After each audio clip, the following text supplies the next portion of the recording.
जय माता दी। कल हमने 107 सूक्तियों का अध्ययन कर लिया था। आज हम 108वीं सूक्ति की तरफ आगे बढ़ेंगे। मित्रों, हमारी भारतीय संस्कृति ऐसी है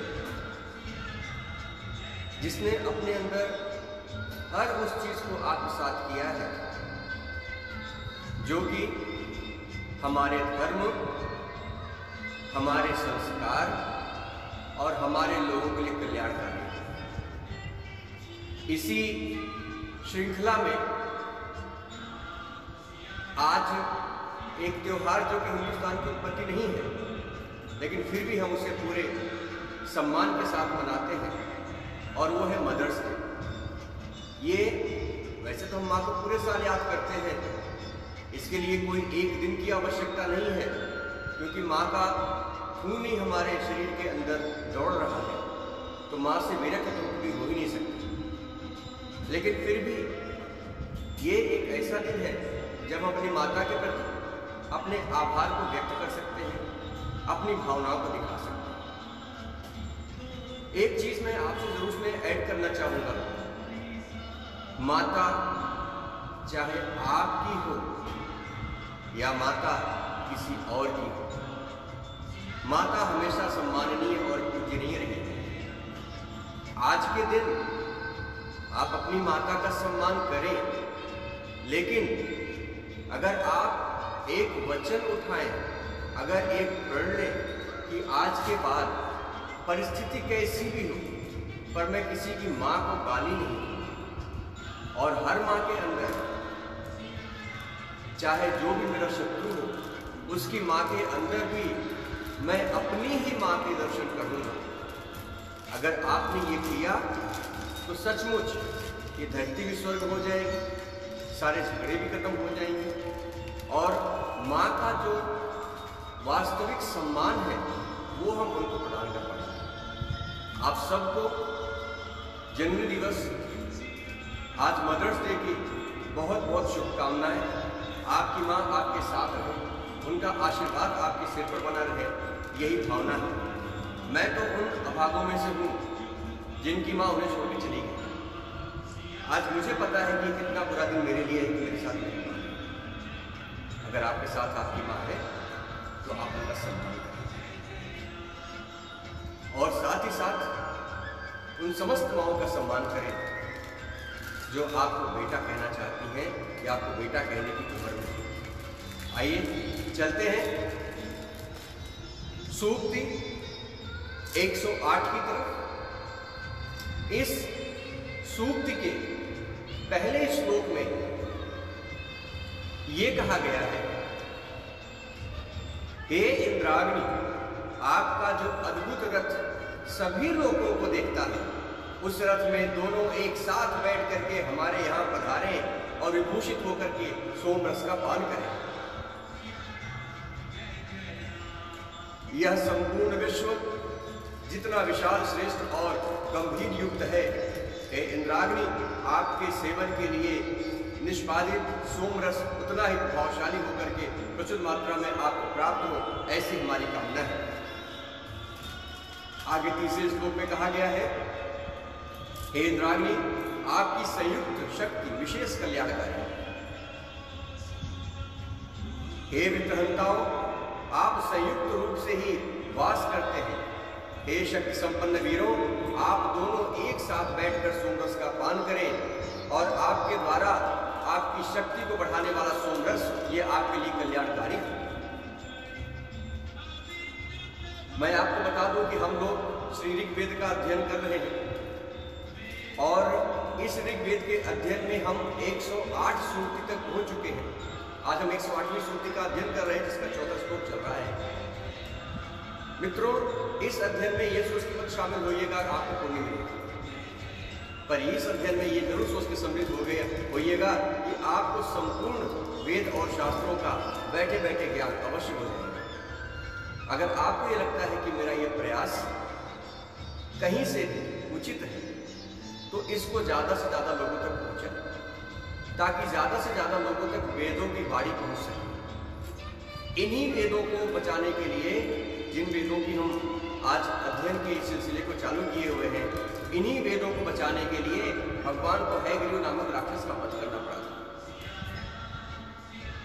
ऐसी मान्यता है कि एक बार ब्रह्मा जी जब नींद में, सृष्टि के उत्पन्न के समय, जब वो नींद में थे, सो रहे थे, तो उनके मुख से ब्रह्मवाणी निकलती जा रही थी, वेदवाणी निकलती जा रही थी, और उन समस्त वेदवाणियों को हैग्रीव नामक एक राक्षस ने ग्रहण कर लिया और उसने वेदवाणी को ग्रहण करके अमरत्व की तरफ अपना रास्ता बढ़ाया। लेकिन भगवान विष्णु ने ऐसा नहीं होने दिया। उन्होंने भी हैग्रीव का रूप लेकर के ही उस हैग्रीव नामक राक्षस का वध किया और समस्त वेदों को वापस हम सबके लिए बचा करके उस राक्षस से वापस लेकर के आए, ताकि इसका श्रवण, इसका आदर्श हम लोग अपने जीवन में स्थापित कर सकें। आगे 4 श्लोक में कहा गया है, यज्ञ में यज्ञाग्नि प्रज्वलित होने पर जिसके निमित्त आहुतियां प्रदान करने के लिए घृत युक्त चमसों यानी पात्रों को भर करके रखा गया है तथा कुशाओं के आसन बिछाए गए हैं, ऐसे हे इंद्राग्नि, जो तीक्ष्ण सोमरस जल मिलकर के तैयार है, उसके सेवन हेतु आप इस यज्ञ में पधारे। इंद्राग्नि, आप शक्ति के परिचायक, जिन कर्मों को आपने संपादित किया है, जिन रूपों को शक्ति के प्रदर्शन के समय आपने प्रकट किया था, तथा आपके जो प्राचीन समय के प्रचलित कल्याणकारी मित्र भावना के प्रेरक कर्म हैं, उनका ध्यान रखते हुए सोमरस का पान करने के लिए आप हमारे पास अवश्य पधारें। आगे 6 श्लोक में कहा गया है, सर्वप्रथम आप दोनों की इच्छा को ध्यान में रखते हुए ही हमने कहा था कि याज्ञिकों ने ये हमारा सोमरस आपके निमित्त ही निष्पादन किया है, इसलिए हमारी हार्दिक श्रद्धा अनुसार आप दोनों हमारे यज्ञ में आए तथा निष्पन्न होकर के इस सोमरस का पान करें। आगे 7वें श्लोक में कहा गया है, हे इंद्रदेव और यज्ञाग्नि, यजमान के ग्रह ज्ञान संपन्न साधक की वाड़ी अथवा राजगृह में जहां भी आप आनंद युक्त रहते हो, उन स्थानों से आप हमारे यज्ञ में पधारें। इस अभिशुद्ध सोमरस का आप पान करें। हे इंद्राग्नि, आप दोनों यदियों, तुर्वशों, द्रुहों, अनुओं और पूर्वों के यज्ञ में विद्यमान हो, तो यहां से भी हम आप समस्त समर्थवान देवों को बुलाने की आग्रह करते हैं, हमारे यज्ञ में आए और निष्पादित होकर के इस सोमरस का पान करें। आगे 9वें श्लोक में कहा गया है, हे सामर्थ्यवान इंद्राग्नि, आप दोनों ऊपर, नीचे या मध्य में जहां भी पृथ्वी के किसी भी भाग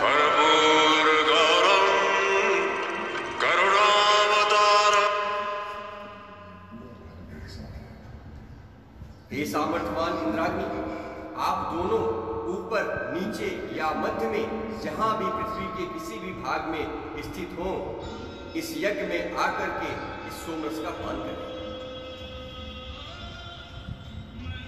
10वें श्लोक में कहा गया है, हे सामर्थ्यवान इंद्रदेव और अग्निदेव, आप ऊपरी स्वर्गलोक, अंतरिक्ष लोक, मध्य लोक तथा नीचे के भूभाग में जहां भी हो, वहां से हमारे यज्ञ के लिए अति शीघ्र आने की कृपा करें।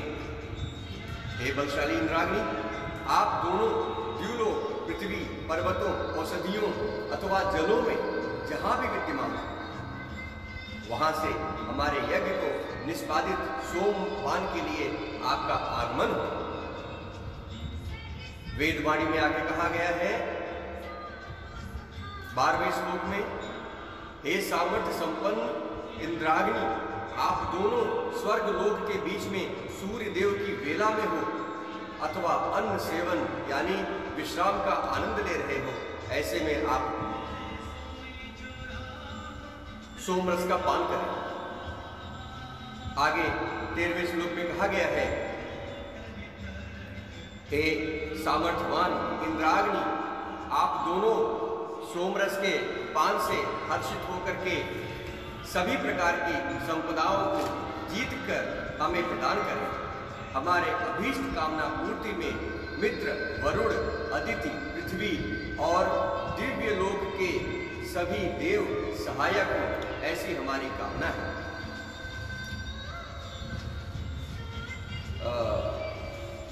इस तरह से हमारे 108 सूक्तियों का समापन हो गया है।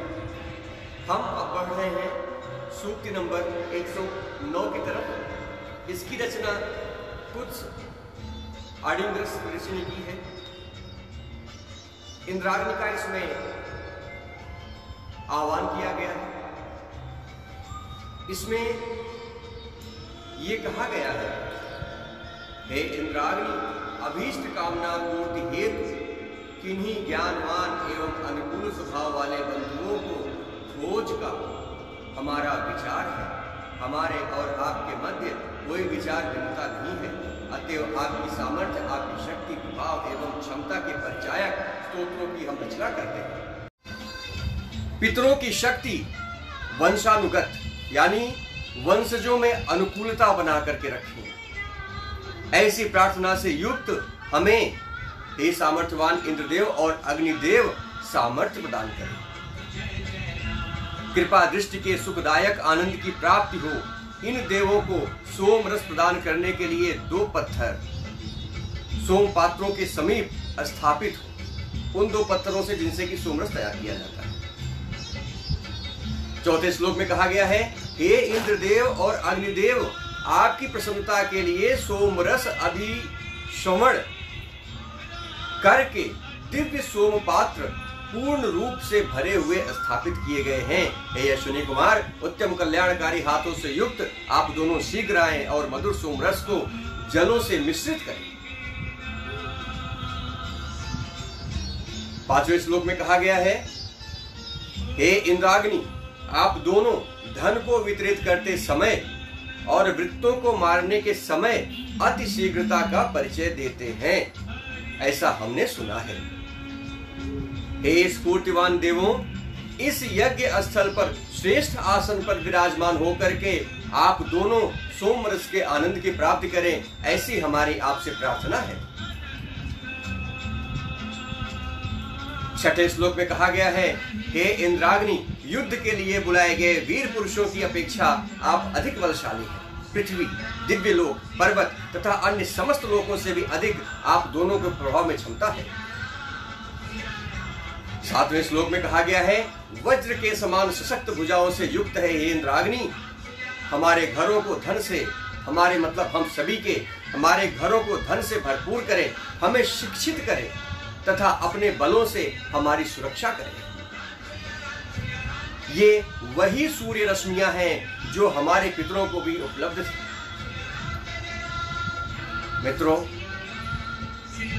हमारे वेदों में शुरू से कहा गया है, शिक्षा ही जीवन का मूल मंत्र है। अशिक्षा समस्त दुखों की जननी है। अशिक्षा समस्त कष्टों के पिता स्वरूप है। खुद को और अपने बच्चों को ज्ञानमय बनाइए। 8वें श्लोक में कहा गया है, वज्र से सुशोभित हाथ वाले शत्रुओं के दुर्ग को ध्वस्त करने वाले हे इंद्राग्नि, आप हमें युद्ध विद्या में प्रशिक्षित करें और हमें संग्रामों में लड़ने के लिए उद्यत करें और हमारा आप स्वयं संरक्षण करें। मित्र, वरुण, अदिति, सिंधु, पृथ्वी और द्युलोक सभी हमारी कामना की पूर्ति में सहयोगी बने, ऐसी हमारी प्रार्थना है।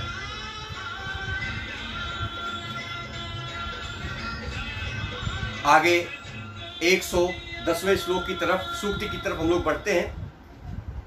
और अब तक हमने 1196 श्लोक्स का अध्ययन कर लिया है और 1197 इस श्लोक की हम शुरुआत करने जा रहे हैं और ये सूक्त 110 का पहला श्लोक है। हे ऋभुदेवो, जो पूजन कृत, मैं बता दूं इसके रचनाकार भी कुछ ऋषि हैं। इन्होंने कहा है, हे ऋभुदेवो, जो पूजन कृत्य हमने पहले किया था उसे फिर से संपन्न करते हैं। यह मधुर स्तुतियों देवताओं का गुणगान करती हैं। समुद्र की तरह विस्तृत गुण वाला सोमरस संपूर्ण देवताओं के निमित्त यहाँ पर स्थिर है। स्वाहा के साथ आप इसे ग्रहण करके संतुष्टि प्राप्त करें। दूसरे श्लोक में कहा गया है, हे सुधन पुत्रों, अधिक प्राचीन हमारे प्रिय आप तव बंधु के समान आप जय सुखोपभोग की कामना से आगे बढ़ें, तब आप अपने निर्मल चरित्र के प्रभाव से उदारदानी सविता देव के आश्रय को प्राप्त हुए हैं।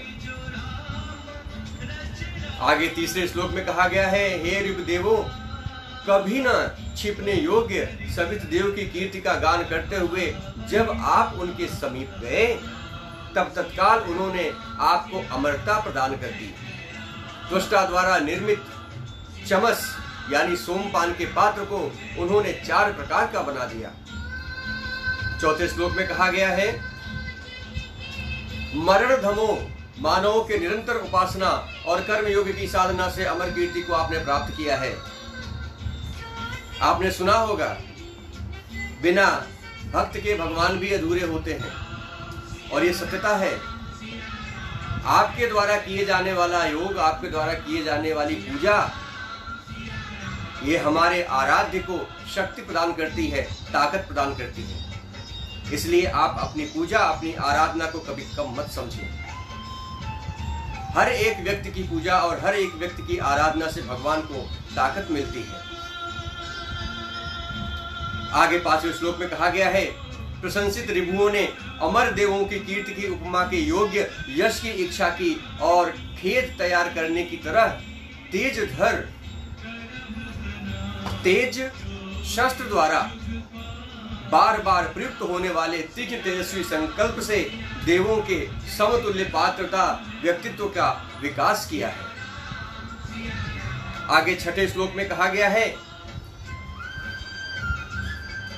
अंतरिक्ष में विचरणशील इन मनुष्य रूपी धारी ये जितने भी ऋभुए हैं जिन्होंने मनुष्य का रूप धारण किया है, इनके निमित्त मनोयोग की समस्त प्रार्थना के साथ हम चमस पात्र से घृत आहुति को समर्पित करते हैं। ये ऋभुदेव अपने पिता के साथ सतत क्रियाशील रह करके दिव्य लोक और अंतरिक्ष लोक से अन्न का उत्पादन करते हैं और हमारे खेतों तक इसे पहुंचाते हैं। 7वें श्लोक में कहा गया है, सामर्थ्यवान होने से ऋभुदेव सदा तरुण यानी नौजवान जैसे दिखाई देते हैं और इंद्रदेव की तरह संपन्न है। शक्तियों और धन संपदा से युक्त ये ऋभु हमें ऐश्वर्य प्रदान करने वाले हैं। हे देवों, आपके स्मरणीय साधनों से संरक्षित हम सभी शुभ वेला में यज्ञीय कर्मों से रहित रिपु दल पर विजय प्राप्त करें, ऐसी आपसे प्रार्थना है। हे ऋभुदेवों, हमारा युद्ध कभी भी पापमय ना हो। हम हमेशा धर्म का आचरण करते हुए अपने समस्त कर्मों को आगे बढ़ाएं। आपने जिसके चर्म से ही शेष रह गए हैं, ऐसी कृपकाय यानी दुर्बल शरीर वाले गौ को फिर से सुंदर और हिष्ट पुष्ट बना दिया है। तत्पश्चात गौ माता के बछड़े से आपने संयुक्त किया। हे सुधन्वा पुत्र वीर, आपने अपने सत्य प्रयास से अति वृद्ध माता पिता को भी युवा बना दिया।